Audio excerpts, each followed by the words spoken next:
హరివేరు కాదు హరివేరు అన్నట్టు కూడా అద్వైత సిద్ధాంతానికి మనం దీన్ని ఒక నిదర్శనంగా భావిస్తూ మనకు అవకాశాన్ని భగవంతుడు కల్పించిన దానికి అందరికీ కూడా ముఖ్యంగా ఈ కళ్యాణ మండపం నిర్మాణంలో కానీ తర్వాత నిర్వహణలో కానీ ఎంతో సహాయ సహకారాలతో అన్యోన్యతతో ఐకమత్యంగా బ్రాహ్మణులు ఇంతకాలం ఐకమత్యంగా ఉండడం చాలా కష్టం.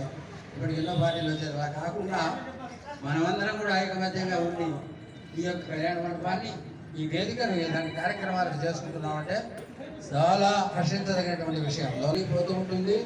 ఎవరు కూడా ఈరోజు మనం ఇంకా భోజనం రాలేదని ఆలోచించేవారు. ఈరోజు మహాన్యాసం అంటేనే దానికి తగ్గితే మహాన్యాసం, న్యాసం అంటే ఉంచడం. మన మనస్సులంతా మనసుల దేవాస విశ్వరూప పశవో వదంతి తానో మంత్రేషు దందుహానాం ధనుర్వాగస్మాన్ ఉపసురైతో అయం ముహూర్తో సిద్ధం నమ్మో అయం వాగ్ధర అత్ర శ్రీ విజయ భూత ధ్రువాని నిర్మమ